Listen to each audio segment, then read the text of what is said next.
Hello दोस्तों, स्वागत करता हूं मैं आप सभी लोगों का मेरे यूट्यूब चैनल में, जिसका नाम है क्रीपी रियल हॉरर स्टोरीज़। तो दोस्तों, आज की ये जो कहानी है ये मनोहर जी की है। चलिए कहानी मैं आपको उन्हीं के ही नज़रिए से सुनाता हूँ। मेरा नाम मनोहर है और ये घटना जो मैं आज आप सभी लोगों के साथ शेयर करने जा रहा हूँ, ये मेरे साथ लगभग 10-12 साल पहले घटी थी। उस समय मेरी उम्र लगभग 17-18 साल की रही होगी।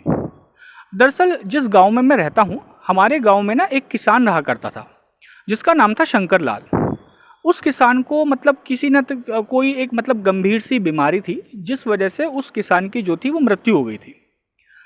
उसकी जो वाइफ, जिसका नाम था विमला, और उसकी एक 10 साल की बेटी थी। तो उसकी मौत के बाद उसने क्या किया हुआ था, जो वो किसान था उसने काफ़ी लोगों से कर्जा लिया हुआ था।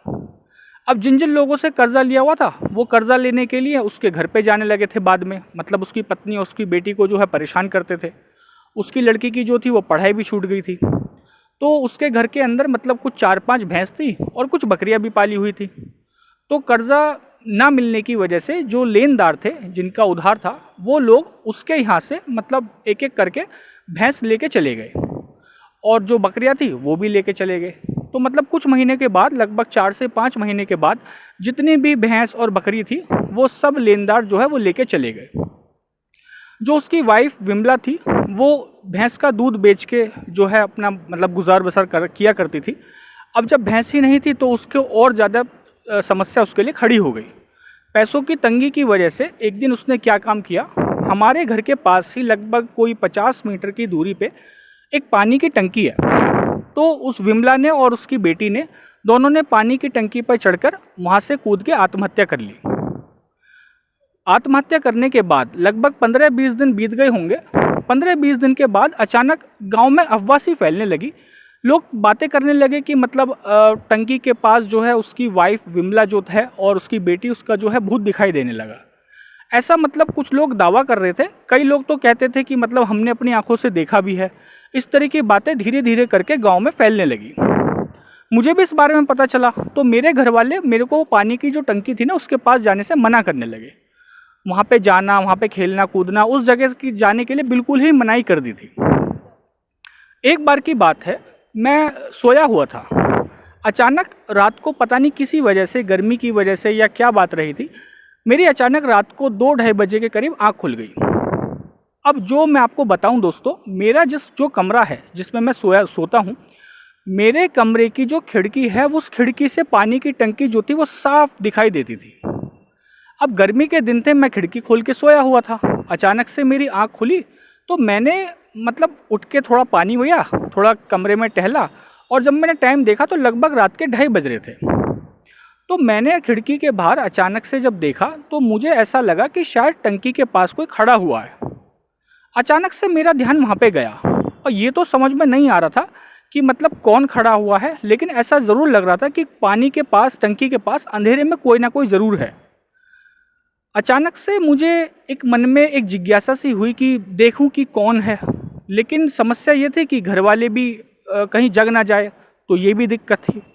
तो मैंने क्या काम किया, मैं अपने घर की छत पे जाके, छत पे पीछे से दीवार से कूद के और मैं टंकी की तरफ जाने की कोशिश करने लगा।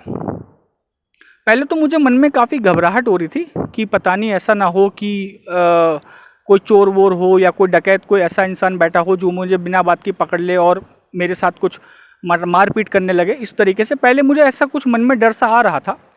मैं धीरे धीरे जो है पानी की टंकी की तरफ जाने लगा और मुझे काफ़ी ज़्यादा घबराहट सी हो रही थी। तो मैंने क्या देखा दोस्तों, मैंने ये देखा कि जो पानी की टंकी का पिलर था, उस पिलर के पीछे कोई झांक रहा है। और जैसे ही मैंने उसको देखा वो तुरंत एकदम पिलर के पीछे वो छुप गया। तो मुझे उस समय काफ़ी डर सा लगा कि ऐसा क्या था, कि कौन था जो मुझे देख के ऐसे वो पिलर के पीछे छुप गया। मैंने आवाज़ भी लगाई, मैंने पूछा कौन है वहाँ, लेकिन वहाँ से किसी तरीके का कोई जवाब नहीं आया। अचानक से मैंने देखा पिलर के पीछे कुछ घासें थी, थोड़ी ऊंची ऊंची झाड़ियाँ सी थी। तो उन झाड़ी में से कुछ आवाज़ सी आ रही थी। मुझे ऐसा लगा कि पिलर के पीछे से कोई झाड़ी के अंदर होके अंदर की तरफ गया है। तो मैंने हिम्मत जुटाते हुए मैंने आगे बढ़ने का सोचा। तो पहले तो मुझे ये लग रहा था कि कहीं पिलर के पीछे तो कोई नहीं है, फिर मुझे बाद में आभास हुआ कि जो पीछे इंसान छुपा हुआ था या कोई भी हो, मुझे समझ नहीं आ रहा था कौन था वो पिलर के पीछे से झाड़ी के रास्ते कहीं अंदर की तरफ चला गया है। अब जहाँ वो अंदर की तरफ गया था वहाँ पे थोड़ा सा अंधेरा था, लेकिन जो पानी की टंकी थी ना उस पर वहाँ पे स्ट्रीट लाइट लगी हुई थी, तो थोड़ी सी रोशनी जो थी वो अंदर झाड़ी की तरफ जा रही थी। तो मैंने धीरे धीरे दबे पाँव थोड़ा हिम्मत करते हुए मैं आगे बढ़ने लगा। तो दोस्तों मैंने जो वहाँ पे नज़ारा देखा, मैं वो देख के पूरी तरह से सन्न रह गया। मैंने देखा कि वो औरत जो थी विमला, वो अपनी लड़की के साथ वहाँ पे खेल रही थी। ये नज़ारा देख के दोस्तों मुझे ऐसा लगा मानो मैं खड़े खड़े मैं जम गया हूँ। मेरी वहाँ से टस से मस होने की भी हिम्मत नहीं हो रही थी। अचानक ऐसा लग रहा था कि जैसे किसी ने मुझे मान लो जकड़ रखा हो, कोई मुझे वहाँ से जाने ना देना चाहता हो, इस तरीके का मुझे ऐसा फील हो रहा था। मैंने देख के काफ़ी ज़्यादा मैं मतलब घबरा गया। अचानक से क्या हुआ, वो जो विमला थी उसने तुरंत पीछे पलट के मुझे देखा। जब उसने मुझे देखा तो दोस्तों मैं आपको बता भी नहीं सकता कितना भयानक उसका वो चेहरा था। उसका चेहरा पूरी तरह से मतलब कटा फटा था, जैसे किसी ने मानो पत्थर मार मार के उसके चेहरे को कुचल दिया हो। और उसकी जो वो साड़ी थी वो खून से लथपथ हुई पड़ी थी, और उसके आंखें इस तरीके से मतलब दिखाई दे रही थी कि जैसे मानो उसकी आंखों में खून उतर आया हो, इस तरीके से मतलब लाल लाल उसकी आंखें दिखाई दे रही थी। और वो मुझे देख के एकदम मतलब जैसे सतर्क से हो जाते हैं ना, इस तरीके से खड़ी हो मुझे देखने लगी। और उसकी जो बेटी थी उसने उसका हाथ पकड़ा हुआ था, वो भी मुझे अपनी तरफ मेरी तरफ ऐसे ही देख रही थी। अचानक देखते देखते क्या हुआ, उसने बड़ी भयानक सी बड़ी अजीब सी मेरी तरफ स्माइल दी, और स्माइल दे के पता नहीं वो कहाँ एकदम हवासी में गायब हो गई। ये नज़ारा देख के पता नहीं मुझे क्या हुआ। फिर मेरी अगले दिन जब सुबह आँख खुली तो मैंने देखा कि घर में मेरे मम्मी पापा मेरे पलंग के आसपास खड़े हुए हैं। तो उन्होंने मुझे बताया, उन्होंने मुझसे पूछा कि तुम कल रात वहाँ क्या करने गए थे टंकी के पास। तो मैंने उन्हें पूरा नज़ारा, जो पूरा वाक़या था मेरे साथ रात को जो बीता था, वो सारा मैंने उनको बताया। और बताना चाहूँगा दोस्तों, उस घटना के बाद मुझे 1-2 दिन तक काफ़ी बुखार भी रहा था। तो बाद में धीरे धीरे करके डॉक्टर से इलाज करा के मेरी जो तबीयत थी उसमें सुधार हुआ। तो दोस्तों ये थी कहानी मनोहर लाल जी की। उम्मीद करता हूँ कि आपको ये कहानी पसंद आई होगी।